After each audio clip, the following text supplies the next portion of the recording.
He's coming toward me, and he's reaching up, down, pulling up his pant leg. Don't do as I do. Do your own research. Too bad. Check out the accommodations here. Sketchy. And just going to try to get the hell out of here.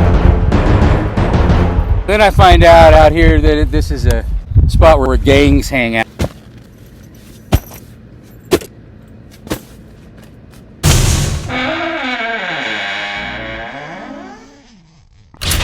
Okay, I'm going to tell you why I'm probably a lot more careful than most people are when I'm living in a tent, living on a bike, and a story, the one that made me start doing YouTube video.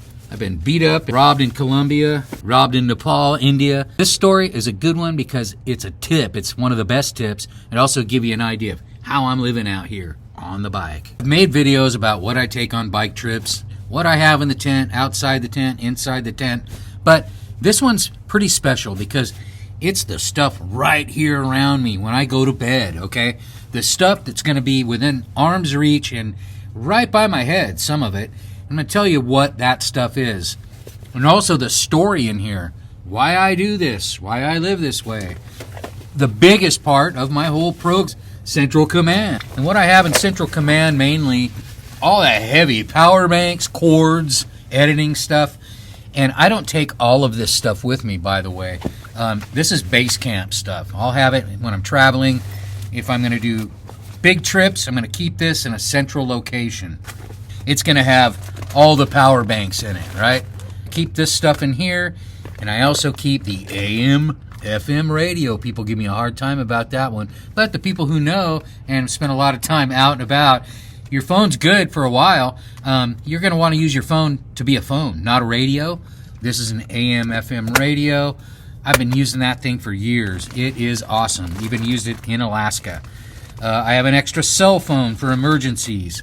But what I want to go into really while I have Central Command out is when I'm in here and I'm in an area. Now tonight I'm in a really casual place. There's people around. I'm safe. And there's good people around. But if I'm in an area where I'm just not quite sure, and by the way, the bike is just right outside the tent. I've got one pannier I can get right into right here, and I keep some stuff inside, some stuff on the bike right next to me. But the camera, okay, this is on one of my tripods. I keep my GoPro on or anything, but that camera can be mounted outside my tent in a tree, anywhere. I can lay it down in the bushes somewhere, get it where I want it. I prefer a tree or somewhere kind of hidden, and it is on my phone, so basically I can see, it'll notify me. You set it up. There are many. There's hundreds of these. Get a Wi-Fi cam, set it up, just one, but make sure you get the one that'll screw in there to your tripod. Put that in a tree, set it all up, get the app, and then all you got to do is have this all set up for you. I have it right next to my bed, and it'll notify me. It'll make a noise, and I'll just look on that and see if it's a deer or a coyote or something else, or whoever's out there. It could be a person. But I've had moose, deer, raccoons, everything else, and if that happens, I'll yell. If they don't leave, I got the Growling Dog in here and the bear in this speaker. That's also hooked up to my phone. I got the app. I already got it ready to go. Get creative. Find a deep growling noise. I've made videos about this, but it's the speaker and the camera. Those things, they let me sleep. I don't use the speaker very much. I mount this thing. It doesn't alert me too much. It's not so sensitive that it picks up like little bugs and stuff. It will pick up a bird and a squirrel or something like that. That's cool. And you might get some cool footage. And a rat. I've had a rat on there. Get one. It'll help you sleep. If you think I'm paranoid, well, that's fine. I sleep really good. And I stay in some pretty wacky and weird places. Now, I want to tell this story of why I do this. And before I get into anything else. The big story for me was last summer. Now, I've been beat up in Colombia. I've been robbed. I've been through a lot of stuff. But this one last year was just a weird close call here in America. It was up in the Sierras. I was alone. It wasn't really travel time yet. It was early spring. I was in a high pass near, still far from Tahoe, but that's reference point up in the Sierra near Tahoe. I was going over this pass, nobody around really, and I needed to charge up. It was snowing on me, hailing on me, and there's this like little closed restaurant place. Looks like it's just open in the summer with a nice little porch.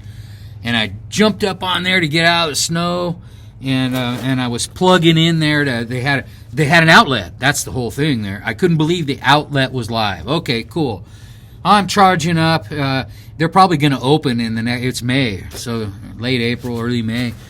And I'm standing there, and here comes this big 4-wheel drive truck, just barreling up, and this guy jumps out of the truck and starts running toward me, yelling, and he's far enough away where I can't understand him, and it's hailing now. He's coming toward me, and he's reaching up, down, pulling up his pant leg. And at this point, I'm like, bear spray? What? And then he goes, hey, I need to plug in. And I'm like, plug in? Hey, I got an ankle bracelet on. And he's a plugging in, or the authorities are going to get notified, and he's on probation or parole. This guy's a parolee, and he's got this ankle bracelet. And I'm like, go ahead and plug it in, dude, no problem. And he plugs in, and I'm like, and he's cool, he's fine, He's like, hey, man, thanks, dude. And he goes, I'm sorry, man, and I fell in, and if this thing goes off, and my brother's driving, his brother's in the truck driving, he jumped out the passenger side. And he's like, what are you doing? You're on a bike trip, huh? And I'm like, yeah, we talked for a little bit. And then, sure enough, like a couple minutes later, here comes the highway patrol. Highway patrol kind of pulls through, sees us standing there, and I thought, oh, he's going to come out and ask that guy and me what we're doing there. And he sat there for the longest time, and then he left. And then, so that was cool. And the guy starts asking me more questions, and he was, he said, hey, my brother and I are fishing up here, which I thought was kind of weird because fishing season, it's like too early for that. It was kind of strange, odd. Since that, I have other stuff for protection. And I grew up, I spent 40 years in Alaska. So just know your rules and your laws before you carry any sort of, spray, or pepper spray is even illegal in some national parks. But, if you have a firearm, make sure you know the laws and all that kind of stuff. But that is my protection, and it stays real close by. I've changed it up. I've upgraded it, and it stays close to me all the time. That guy didn't end up doing anything. From there, he just said, hey, man, good luck. When I left, I packed it up and I left. And I was like, crap, man, I'm getting the hell out of here. This guy's fine, no big deal. There's a lot of people have a past, right? And so I get on the bike, and I'm like taking off about a mile down the road, and I do my classic, and this is a tip here. If you're a cyclist and you're riding down the road and an incident, somebody has either stopped, pulled over to talk to you, just didn't feel good about it, my tip here is find a spot down the road when no one can see you, where you can jump off the road, not leave any tracks, and where a car cannot pull over. Somewhere a car can't pull over.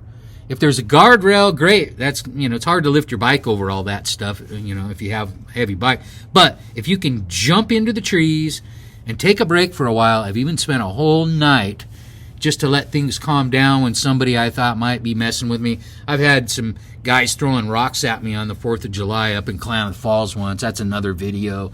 I made that video. Look back way in the back of the library. And I was like, okay, these guys are kind of casing me, so I bailed. Have an out. Have a plan B, like I always say. Have a plan C as well. Please like and subscribe. And, there's a list of things to talk about. And I'm going to make a part 2 of this video because we're 10 minutes into it. And I don't want it to get too boring for you. I just hope I covered some great stuff here for you. And we'll be talking to you soon.